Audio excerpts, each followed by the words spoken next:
So I studied computer science back in my home country, Haiti. But right now I'm doing an MBA at Boston University. Currently, I work as a governance risk and compliance analyst for a construction company. The world of tech is huge, so there is a lot of subfield inside of the tech. So there is cybersecurity, product management, network engineering, system engineering, even software development, software engineering.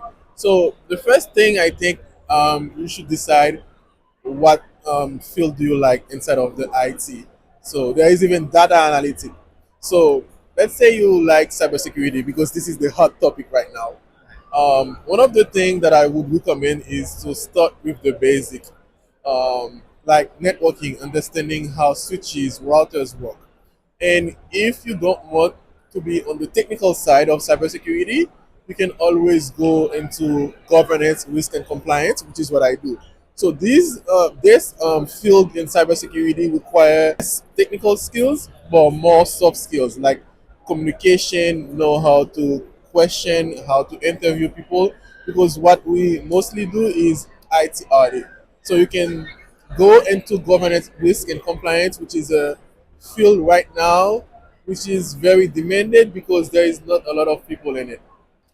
The best way to stand out when you have no internship in your resume is to pass some certification. In my case, is a very great example because when I left Haiti back in 2018 and I moved to the US, the only way I was able to stand out is because I had my CISA, which is Certified Information System Auditor from ISACA. So nobody would even want to give me an interview if every time I apply for an IT auditor position.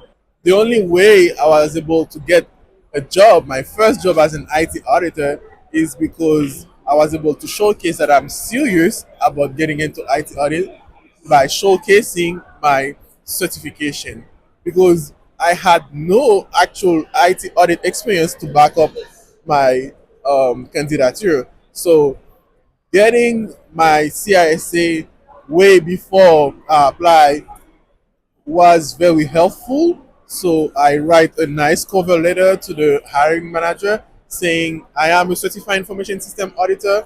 I already have some experience in IT, so I'm willing to do the necessary effort to become an IT auditor. And that's how, after insisting that they gave me the job. To be honest, the world of cybersecurity is quite difficult to get in because there's a lot of articles saying, "Oh, there is millions of jobs in cybersecurity," and everybody is asking, "Where are these jobs?" Because people are complaining every time on LinkedIn that they can't get a job in cybersecurity. Well, I think it's because of the fact that cybersecurity is a very special field where you're going to maintain and manage endpoint, make sure they're secure. And hiring managers, they will prefer to hire someone with experience. So the issue is, how do you get the experience if you don't, they don't give you a chance?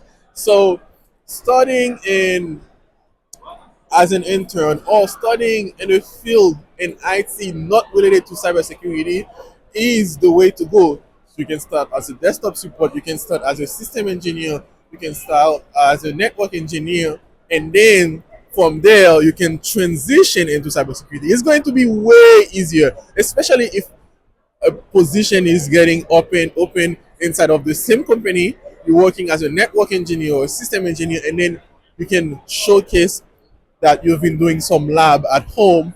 You can showcase that you pass your CCNA security, and then now apply and do a lateral move inside of the company. It's way easier than getting into cybersecurity, like, because what they will want to see is, oh, did you this already in the past? Yeah. And at this point, if you don't have actual cybersecurity experience, they don't like to hire you. And this is unfortunately the reality. Yeah. When So going through the if process, you're though, a student or you're looking for an internship, I think the best question to ask is how you can showcase that you're taking your cybersecurity career seriously, or how you can showcase that you want to get into this field. And one of the answer I always give is by showing up on LinkedIn, for example, by creating a personal brand, because the world right now is very connected. So showcasing the lab that you're doing at home on LinkedIn, explaining your experience, create a post or comment on other people posts that are more experienced than you, so they can see you there, because that's the only factor that you have. If so many people are applying for the same exact position, how do you differentiate yourself? And I think the way I've been doing it and the way I recommend it is by being extremely present on a social media platform like LinkedIn, or you can be extremely active also on Discord platform. There is a lot of cybersecurity channel where you can comment, post, and tell people, hey, look at me, I'm doing this. So they will know you here instead of blindly applying online.